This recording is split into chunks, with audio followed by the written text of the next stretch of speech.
workflows for accessibility compliance. Our presenters are Rachel Cohen and Ruth Light of Indiana University Libraries, and Debbie Cornell of William and Mary Libraries. I am Anna Dimula, the moderator of today's session and co-chair of the Library Publishing Coalition's Professional Development Committee. Creating workflows for accessibility compliance is the third of 4 events that comprise Documentation Month, a February series organized by the LPC Professional Development Committee to help with documentation, workflows, and related resources. This year's Documentation Month focuses on helping attendees ensure that their web content is accessible to people with disabilities. We chose that theme because of the new rule on the accessibility of web content and mobile apps provided by state and local governments. I'm going to put this on the chat after I finish my introduction. How should libraries comply with this requirement? What might a library accessibility compliance workflow for library publications and repository deposits look like? What are challenges for libraries when planning their compliance workflows, and how might libraries solve those? These are some of the questions that today's presenters were going to address. Before we get started, I would like to go over a couple of housekeeping items, those being that this session will be recorded, closed captioning is enabled, and these sessions and any other put on by the Library Publishing Coalition is subject to the LPC Code of Conduct. The link will be provided, and we will go over questions at the end of the presentations. And now I'm going to introduce the first speaker. We will first hear from Debbie Cornell, who will share how William and Mary Libraries is planning to comply with the new rule on web accessibility. Debbie is the Digital Projects Librarian at William and Mary Libraries, overseeing the library's digitization program, crowdsourced transcriptions initiatives, and serving as the liaison for digital partner projects.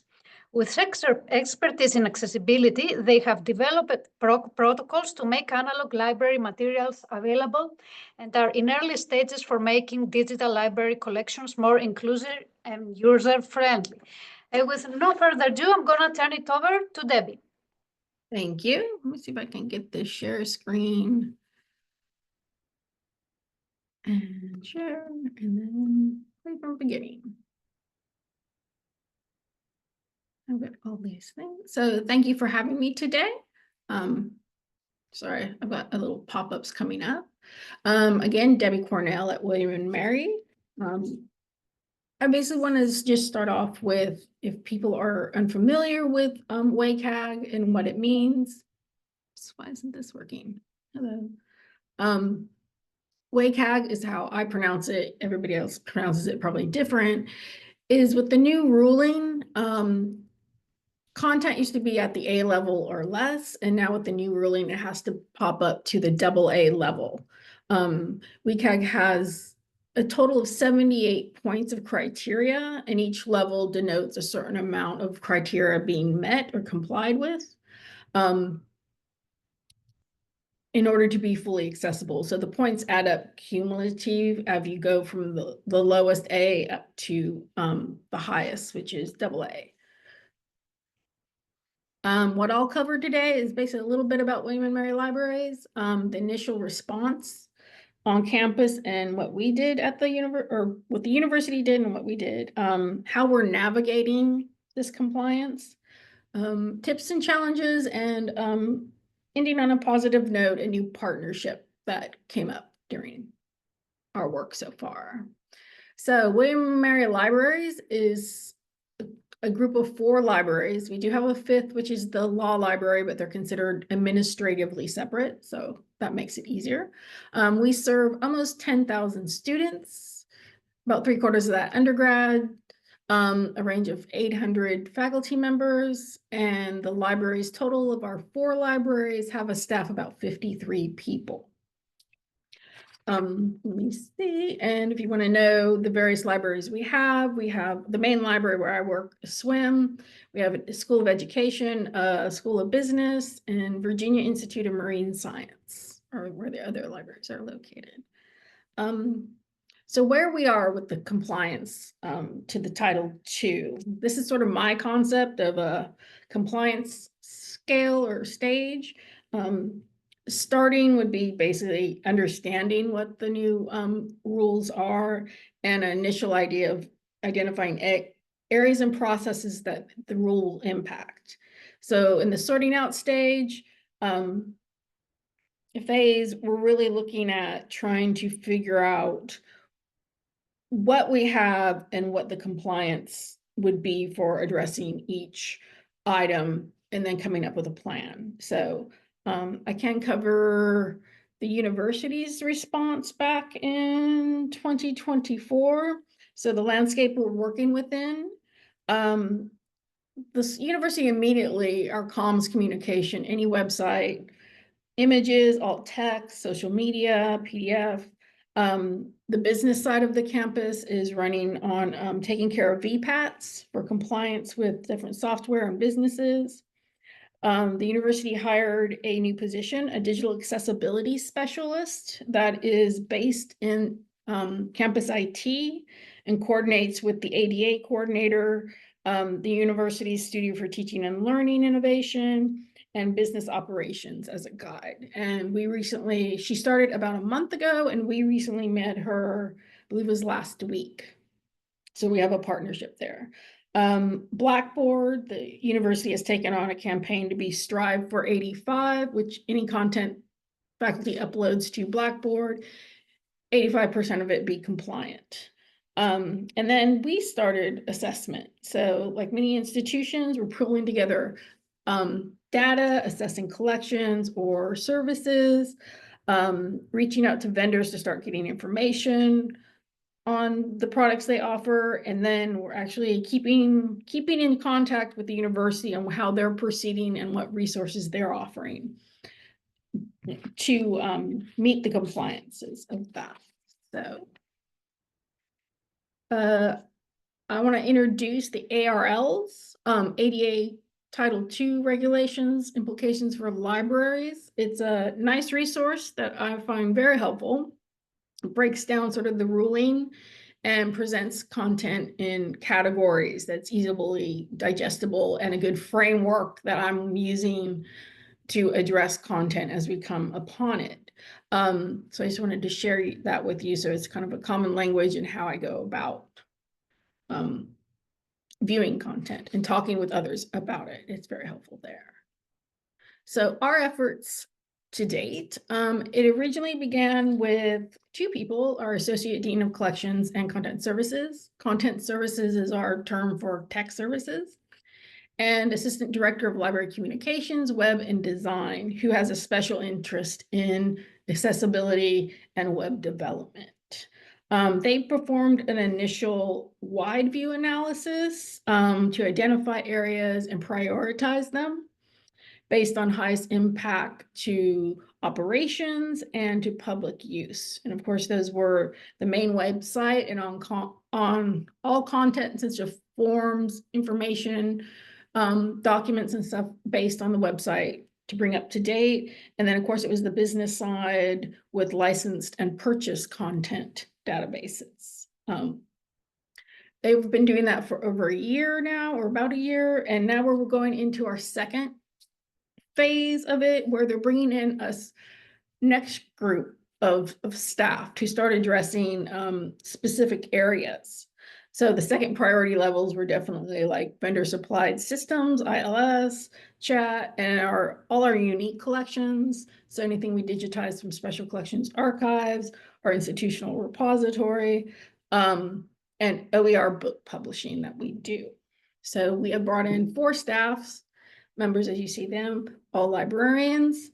And assessment, we're basically been charged with the expertise to assess our areas, research best practices and solution options, and bring forward recommendations for our areas.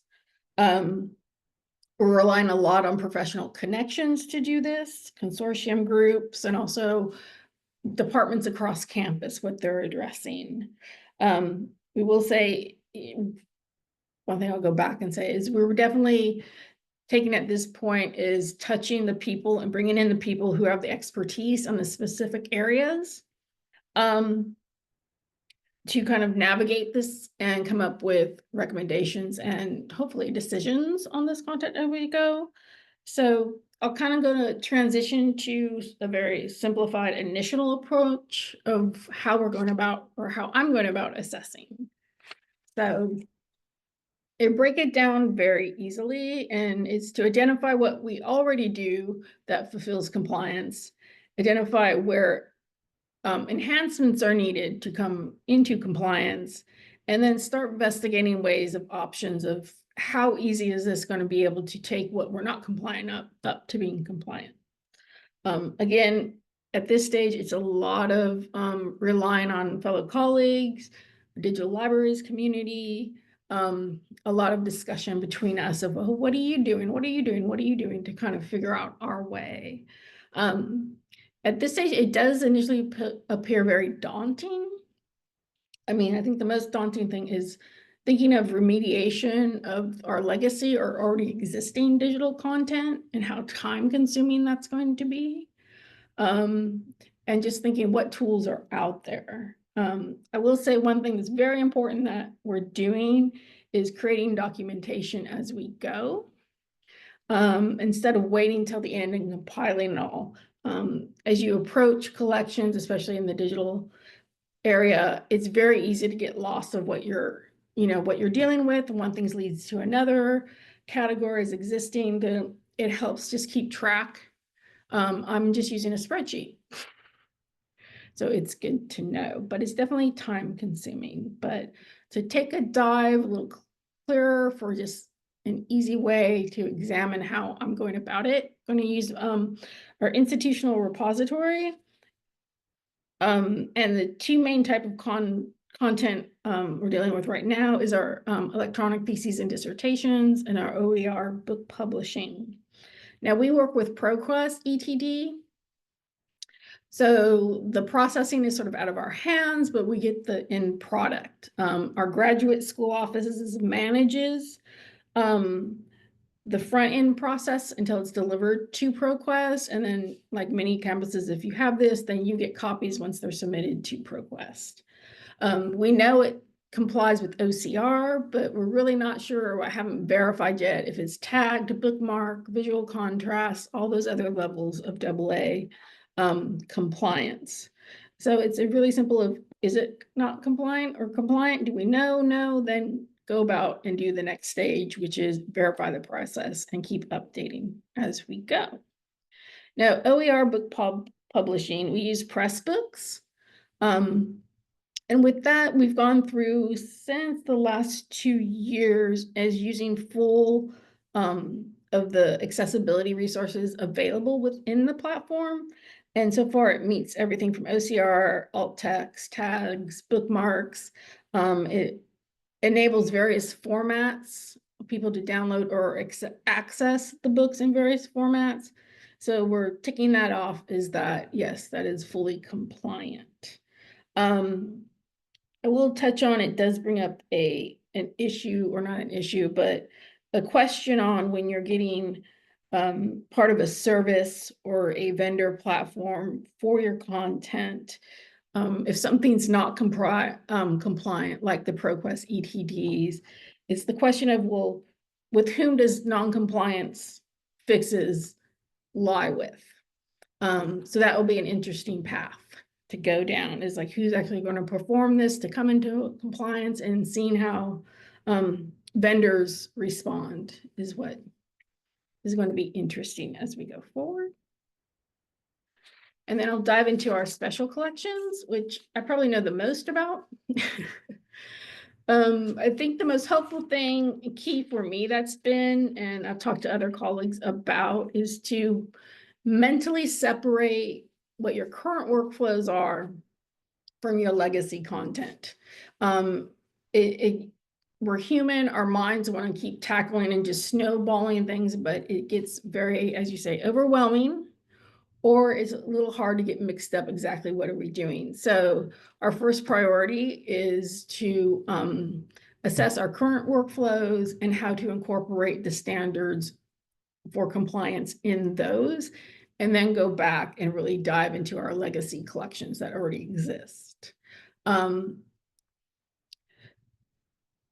sorry, I'm getting a little confused. So our legacy content. But I'm going to give you kind of a jump of where we are. Our current workflows, we have legacy content of oral histories, but we've been being compliant with those for the last, I think, 3 years on oral history. So we know we're in a good spot. But what do we need to add to that workflow? And then one thing we know is the visual description. So our assessment will go through or how many of our oral histories, because they can come in audio only, video, audio, or even just transcripts, is looking at how much of what we have now and we're expecting to get will require the visual description in it, and then proceed from there. And we're talking as we go about ways to actually fulfill that, if that's something in-house, out of house. We already use an outside vendor for captioning and transcription. Is that a service we build into? So that's one example. The next one is photographs, which I haven't had enough time to really dig into yet, but I know we don't have alt text or a good visual description beyond just the description metadata field. This is interesting because we've been digitizing our university archives photographs for the last 3 years, and we still got another year to go.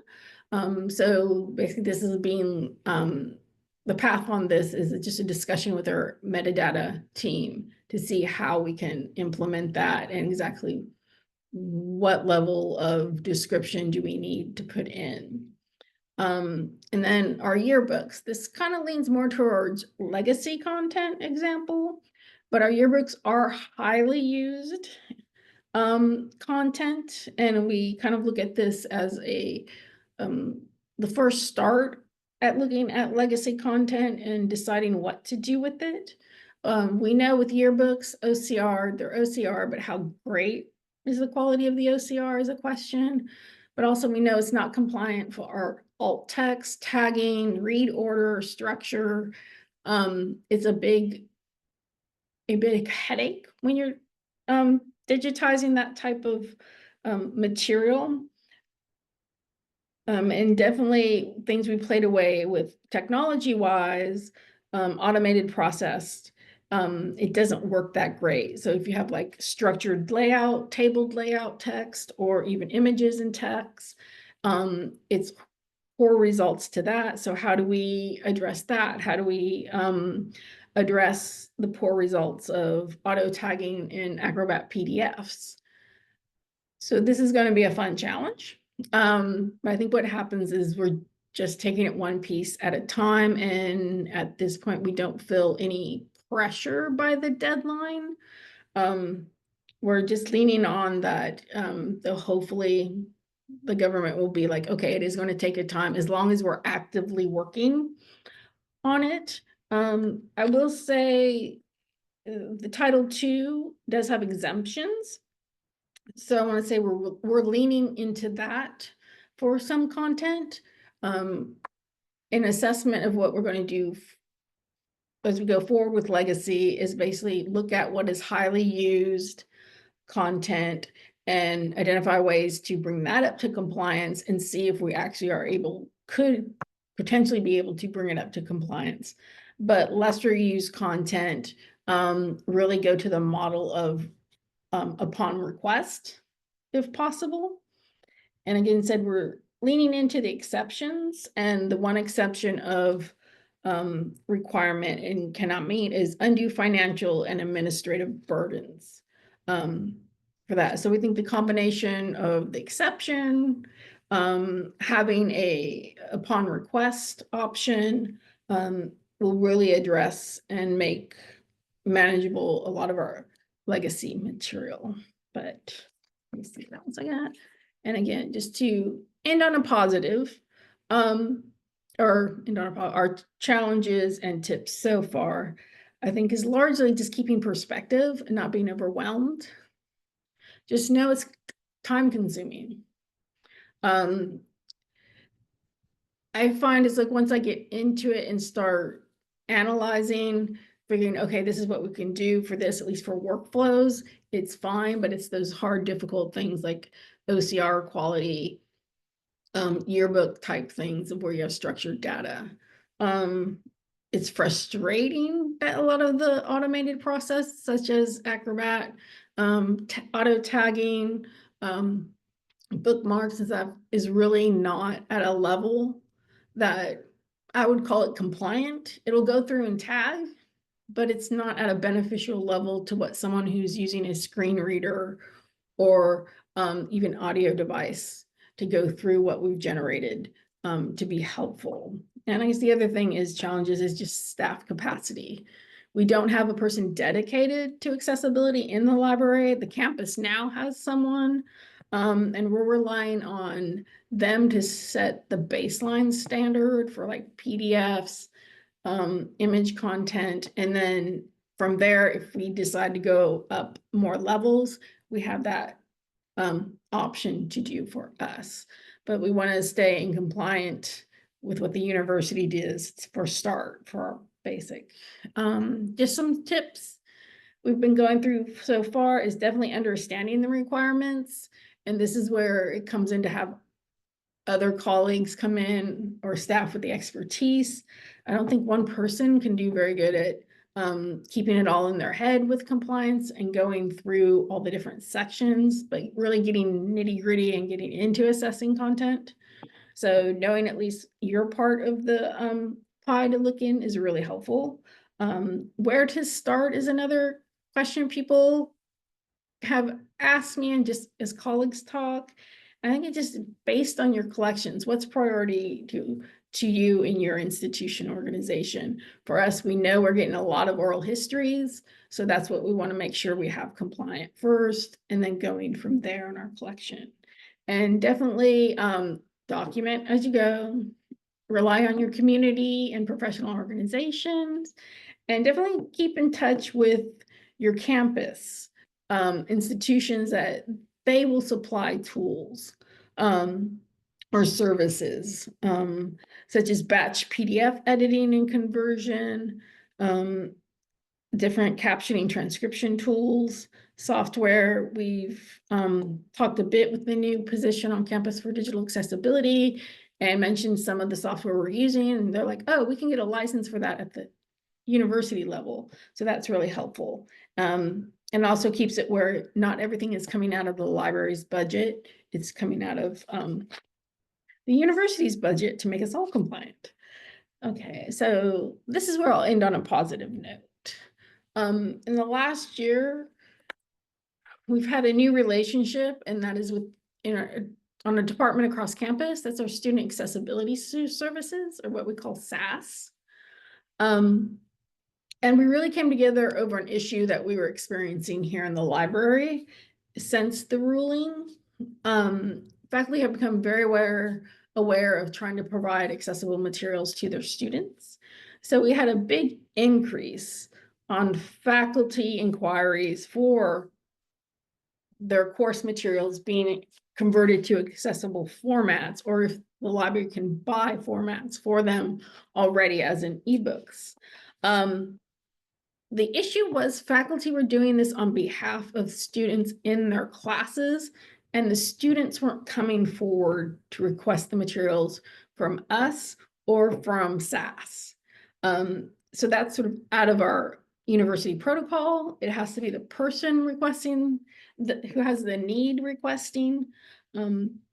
So what really happened is that we reached out to the Student Accessibility Services office to just really discuss the situation and kind of seek how we can support them, as we have a digitization unit, access to HathiTrust, and funds for ebooks if it's possible to get those. So we actually only held one meeting, a single meeting. We heard how their process works. We kind of figure out how our process works in sharing that. And in that meeting, we actually came out the results of having a direct line of communications between SAS and our library team that handles requests. SAS can contact us anytime and say like, hey, can I get this book and an ebook of this, or we have this textbook, we need it scanned, can we get it scanned? And we will do it at no charge for them. Establish the process with SAS for doing this request, an in-house checklist for our library protocol for fulfilling requests where possible. And we also created an online form to address really library-owned materials that are being requested for accessibility. So this might be a kind of base of what we would go forward with upon request accessibilities for our digital collections. But we had an uptick in asking for accessible formats for the material we owned, but also material we didn't own, like they wanted to ILL materials and then create an accessible format of it, what we're out of. So this kind of was an outgrowth of faculty coming in and asking, and we now have a place to point them to say, well, if the student needs library-owned material, this is what they submit. If, and we do verify now with SAS if the student is actually in their system as they manage it. And it's cut down a lot on the inquiries of that. I will say we've learned some more in the process over the last year. We're revising the protocol to where, especially for textbooks that the SAS has asked us about, is we're compiling a list of publisher contacts where they can request accessible versions directly from them. And hopefully that'll cut down on us scanning. It was just sort of part of the world we were doing and realized, wait, they were required to provide accessibility just as we are. So I just thought that was a nice outcome of this, and that's where I'll end my presentation. So thank you. Great, thank you so much, Debbie, for such an informative and interesting presentation. Now I'm gonna move to introducing our next speakers, which is Rachel Cohen and Ruth Light, who will share how Indiana University Bloomington Libraries is planning to comply. Rachel is the head of discovery and user experience at Indiana University Bloomington, where she leads initiatives to enhance information discovery and user engagement. With a strong commitment to academic collaboration, Rachel actively contributes to several committees within the Big Ten Academic Alliance, BTAA, and currently serves on the BTAA Library Accessibility Peer Group. Ruth is the Electronic Resources Access Manager and Interim Head of Electronic Resources Acquisitions at Indiana University Libraries Bloomington. In this role, she ensures access to licensed and open access resources with an emerging focus on accessibility in addition to authentication and discovery. And now I'm going to turn it over to our speakers. Thank you. Let me just start this. All right. Thank you, everyone. We will be talking about creating an on-demand digital remediation workflow. Just to give you a context about IU, Indiana University spans 7 campuses and 2 regional centers across Indiana. IU Bloomington is the flagship campus and is an R1 research institution with a large residential student population. Our last FTE was just shy of about 46,000 students. IU Indianapolis recently attained its R1 status and is located in an urban center with an FTE of 19,000. It is also the home of IU School of Medicine and the School of Dentistry. Our regional centers campuses are significantly smaller, but have a broad reach to various areas of Indiana. There are significant size differences between the core and the regional campuses, which leads to different staffing needs for the libraries. IU Bloomington and IU Indianapolis librarians tend to have much more specialized focus and distributed workflows, whereas the regional campuses librarians have much broader roles. Due to these differences, the core campus libraries often provide specialized assistance to the regional libraries. And this is going to be included, you will see, with us providing support for the library's digital accessibility compliance planning. Another thing to note, none of the IU libraries have currently a dedicated library accessibility department or individual employee. And so all of our work here is just being added to other people's roles. Just a quick kind of background here.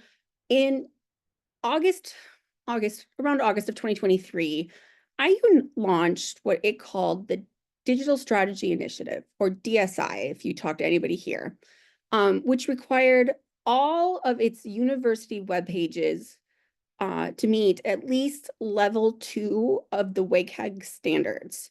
And just as kind of a note, it required you to do that in 120 days. So we kind of started out with at least all of our web sites, repositories, all of that, at least the underlying structure of them had to pass accessibility. It didn't mean all of the content at the time was passing, but at least the underlying structure did. In 2024, the IU Bloomington Libraries passed its 2030 strategic plan, which had in it one of the requirements, which was to improve the accessibility of digital content and collections in all formats in line with university and federal practices and requirements. And so we kind of knew this was coming. We knew this had to be in our strategic plan. In May of 2024, our accessible remediation working group was charged. This group was charged to create a workflow of how we were going to have on-demand remediation. I will tell you, at that time, our group was charged in May to implement July 1st. So we had about 6 weeks to have an entire workflow process created and set to go. I will also tell you a secret. It did not happen because you need more than 6 weeks to make something like this happen. Realistically, it took us 6 months to really figure out what the plan was going to be, create a workflow, get a team together. And even then, we have our process ready to go, and we're still waiting for general counsel and higher levels to kind of approve some of the last pieces to it. Which kind of leaves us where we are right now in 2025. Everything's ready to go, but we have to wait for higher ups to say, like, everything looks good here, you're good. The original charge of the working group to create a remediation process was to define and implement a workflow for on-demand accessibility remediation of online library collections content, both locally held and licensed. So we were looking for both all of our local stuff and all of our e-resources. The first thing we, as a group, had to kind of figure out is, what does this mean and who does it involve? Indiana University is, of course, a public university. We serve the state in a lot of ways. We have outside researchers. We are a federal depository. We have a lot of people who aren't affiliates of IU who use our materials. And we weren't sure who got to kind of go through our process and who didn't. And so going through back and forth, we finally came up with all students, faculty, and staff, of course, can request remediation for digital items. That was, of course, not in question. But for digital items that are made available to the public, so things that are already made available to the public, we will be obligated to that audience as well to provide reasonable, accessible versions. So this means that any of our outside users who can already access something, they can request through this workflow. this was decided because we knew in 2026 that everything was going to have to be accessible anyways. And so we didn't want to have to redo our workflow in the future. We also knew it was going to be really difficult for us to verify who does and does not have a disability. We didn't have a way set up that we could get that information easily because of personal identifiable information. That wasn't something that our Office of Disability really wanted to give us. And also, after talking to our disability services offices, it was kind of explained that many students actually can't even qualify for disability services, even though they should be able to qualify because of the amount of rules it takes. They have to be re-diagnosed within like the last 3 years. And it's expensive and it's a lot of work. It's a lot of paperwork. And many students just don't have that expense, or they give up through the process. And so we would be missing students, especially who really need our help, but can't get it because they can't get disability services. For the initial workflow project team, it was led by our Assistant Dean for Library Technologies. And then we had representatives from IU Bloomington departments that kind of had digital materials across the board. So digital collections, discovery and user experience, RE resources, scholarly communications, public services, etc. We also had a representative from the IU Indianapolis content services because IU Indianapolis would be able to handle their own workflow, but they were wanting to kind of create and go through the same workflow we did. The regionals weren't represented on this, but our electronic resources acquisitions would be able to kind of represent them for all of their e-resources materials. And most of their digital content is managed at either IU Bloomington or IU Indianapolis anyways. And so they would be taken care of through those processes. And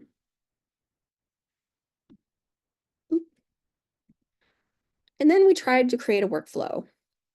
And I will say we went back to the drawing board multiple times. We initially started to create a workflow for every collection services. So a workflow for e-resources, one for our digital repository, one for our digital collection, and then one for each of our separate digital collections.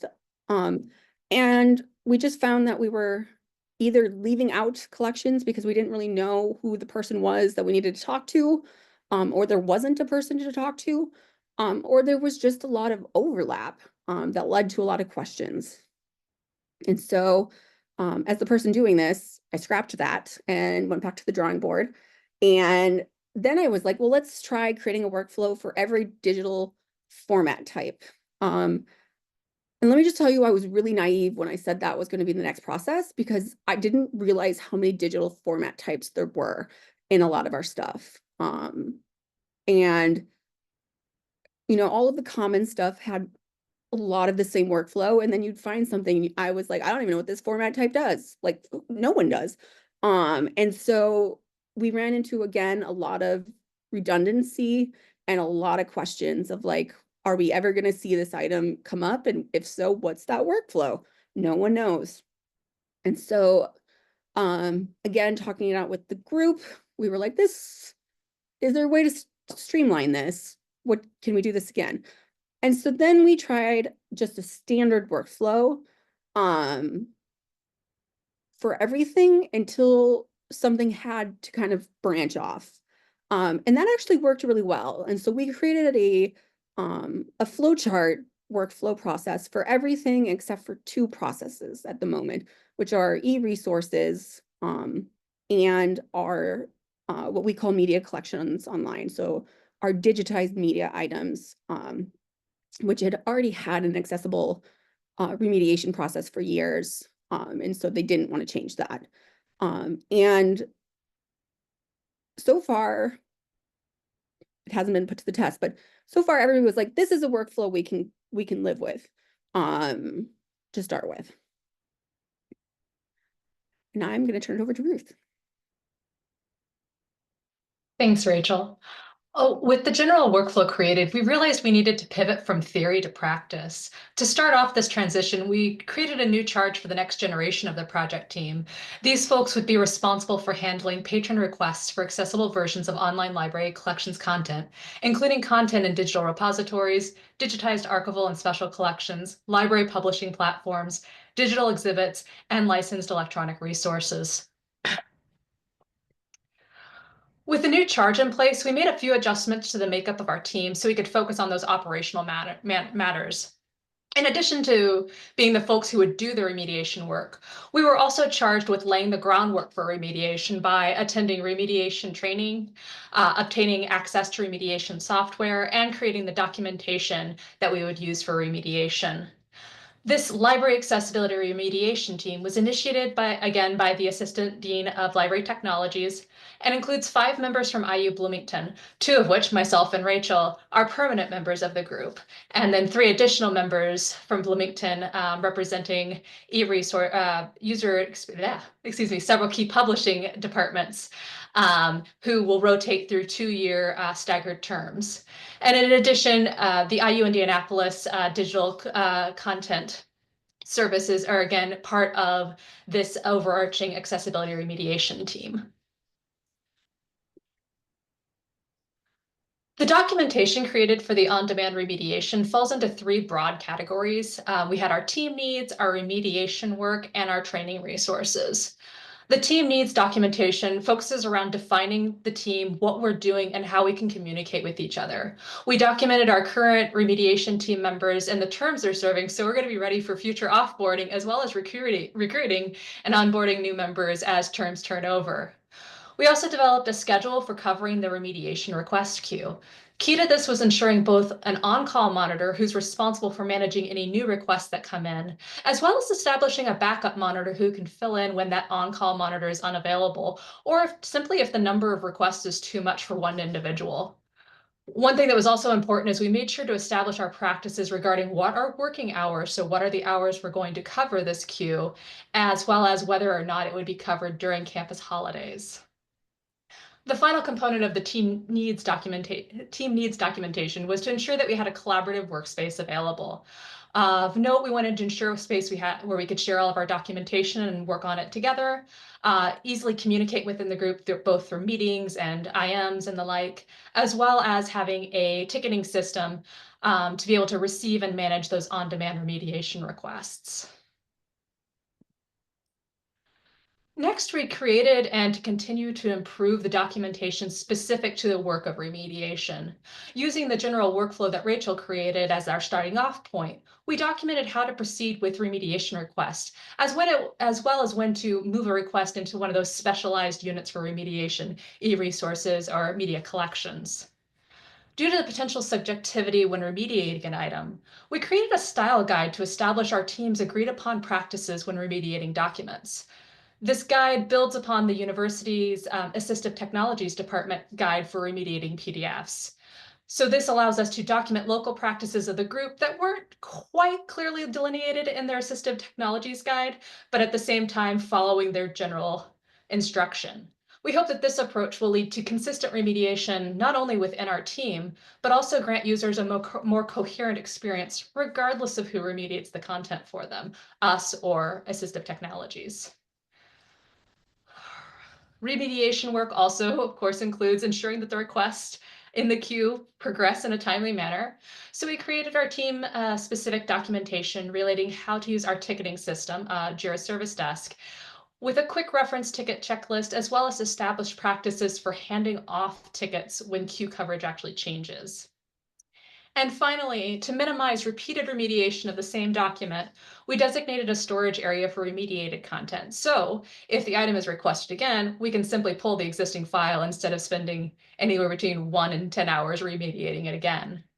I will note that we have discussed joining remediation repositories like Emma, or there has perhaps been a little bit of whispering that the Big Ten might create its own remediated content repository, but at this time, this is still in the works, so we're still relying on more of a local storage situation. The final section of our documentation is composed of training resources. We have a mix of training and how-to guides, web resources, and links to relevant policies that team members have found helpful while building our own accessibility and remediation knowledge. A few example items include resources for writing alt text, training videos for the remediation software we use, and accessibility guides from other universities. While we've made really good progress in documenting our on-demand remediation workflow, we acknowledge there are gaps that are still waiting to be filled. First is setting the criteria we're going to use to determine when a remediation request should actually be sent to a remediation vendor contracted by IU versus being remediated by the team directly. Next, our workflow uses the term subject experts as a way to delineate either internal collections experts in the libraries or other subject-specific experts that we may need to reach out to when remediating a digital item, for example, a mathematical equation or musical scores. We still need to identify these subject experts and how we're really going to use them as this process.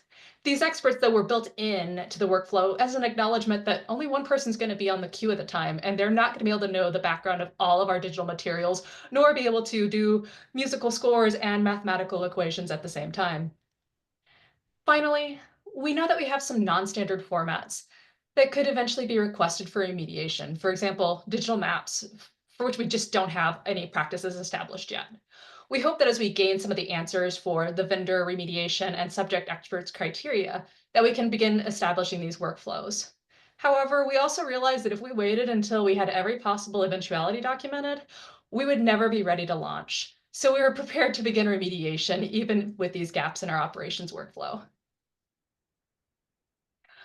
The on-demand accessibility remediation request workflow fills an immediate need to deal with content that might not be accessible. However, it's merely one step in a multi-phase plan to ensure the accessibility of IU libraries online collections. The library's future compliance work includes developing accessibility requirements for our new digital collections, ongoing remediation of existing digital collections, and planning for proactive electronic resources accessibility. That wraps up IU's portion, so thank you for your attendance, and I think we're moving to a Q&A now.